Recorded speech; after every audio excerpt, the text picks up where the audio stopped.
What happened in 2020, I would characterize as a bifurcation of Main Street and Wall Street. We had hyperinflation in financial assets. I am struggling with the time-honored question, what is money? And if I told you every asset that you hold in Canada is going to be seized from you within 6 months, That could happen. you would think about how you're going to get your money out of Canada. What's going on with Bitcoin is a bunch of people with the same ideology. We just all like to keep our money. It's not exactly that you want to keep your money. It's you want to keep the fruits of your labor and you want to keep your reputation. And you want to do that over the longest amount of time possible with the least amount of parasitism and corruption manageable. COVID lockdown takes place. There's a massive panic. All of these stocks crash because we're shutting down the world for the next 2 years. Of course they should crash. And the administration looks at it, and the hue and cry comes from the mainstream media and from the leaders in business and from the politicians. Lower the interest rates. So Jerome Powell turns around and lowers the interest rates and lowers the interest rates, and pretty soon we've got interest rates going from 250 basis points, like overnight rates, to zero. What happens to the stock market? And this is the most perverse thing imaginable. By the summer of 2020, all of the stocks have recovered. Oh, we had a crisis, but we solved it by taking the interest rate to zero. We printed money. And the stocks recover. Amazon's recovered, Apple's recovered, Disney is trading higher. People are basically taking Disney up to double, and they're trading it based upon forward expectations of Disney streaming video revenue year 2024. And I'm watching this. And this was what happened in 2020, I would characterize as a bifurcation of Main Street and Wall Street. What you saw was Main Street was destroyed by these policies, right? Main Street got shut down. The private manufacturer, the person that works with their hands, the guy that shows up, the small business, the mid-sized business. This is the Trump constituency, by the way. These people get destroyed. And they're wiped out. Like, okay, it's illegal for you to open your gym. You're going to jail if you go to work, okay? And then Wall Street was, you got guys running $5 billion equity investment funds living in New York and the Hamptons. They had the best year of their life, Jordan. 2020 was the best year in 30 years for these investors. They're making, all you had to do was be holding the stocks or playing the market.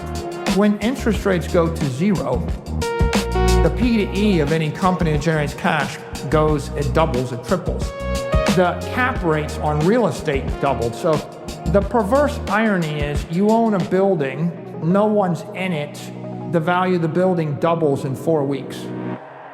You're owning a company, all the customers are being bankrupted, the value of the company doubles. So what happened was the government printed money, we had hyperinflation, not in consumer products, not in producer products.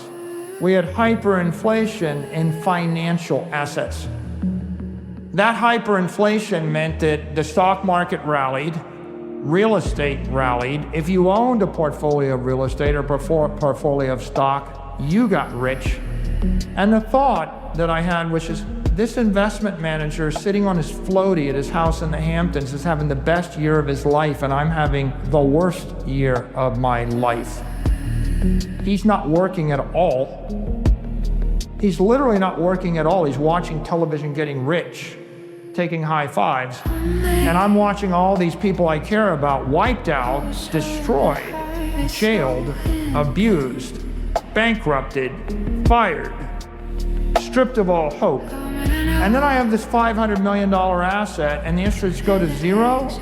And Jerome Powell goes on television and he gives a speech, and these are his words. We've taken interest rates to zero.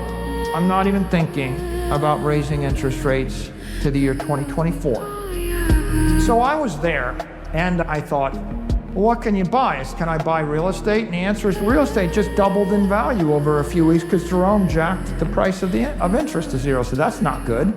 Can I buy a portfolio of stocks? They just went to an all-time high because we jacked the interest rate to zero. That's no good. Can I buy a portfolio of collectible art?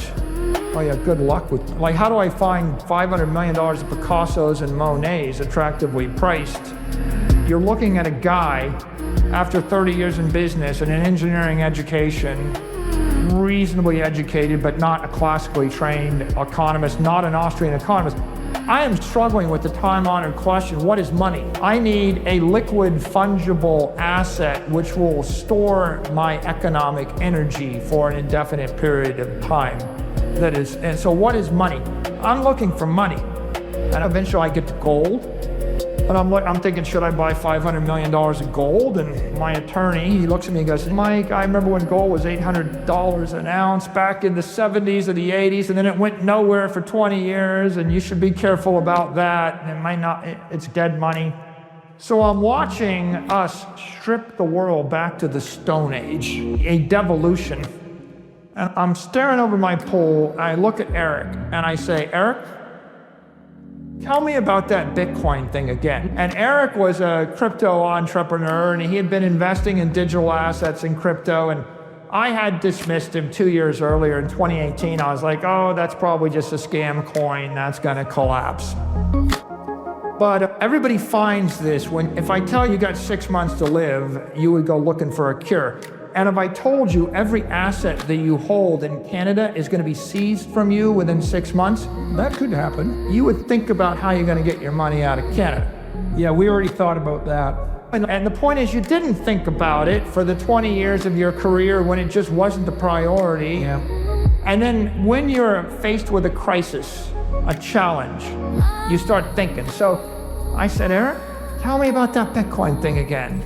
Satoshi has to create a perfect monetary network, and you got to create it with imperfect components. The imperfect components are the people, the governments, the actors, the computers. They're going to fail. What happens if the power goes out? What happens if that gets hacked? The answer is, I create a machine that's running the protocol. This one's running the protocol. This one's running the protocol. They're all running at the same time. They're all hashing in order to guess the answer that's required to build the next block. 1 out of 1,000,000 of these things will win. The entire thing is a fault-tolerant, shared nothing, mission-critical, nuclear-hardened system, because what is it?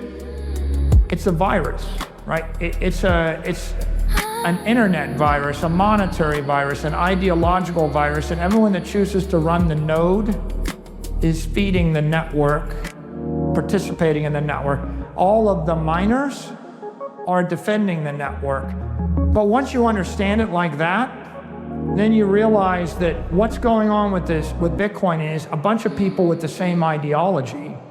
We just all like to keep our money. Running a protocol, have instantiated that protocol in software that runs on mobile phones, that runs on computers. We should also say, it's not exactly that you want to keep your money. It's you want to keep the fruits of your labor, and you want to keep your reputation. And you want to do that over the longest amount of time possible with the least amount of parasitism and corruption managing. Because when you say you want to keep your money, it's got that kind of evil capitalist ring to it. If you've spent your entire lifetime building up a storehouse of value, and you did that in a way that also brought prosperity to other people, it's only natural justice of the sort that keeps hardworking people working and everything abundant in order to not allow people like that to be parasitized and taken out.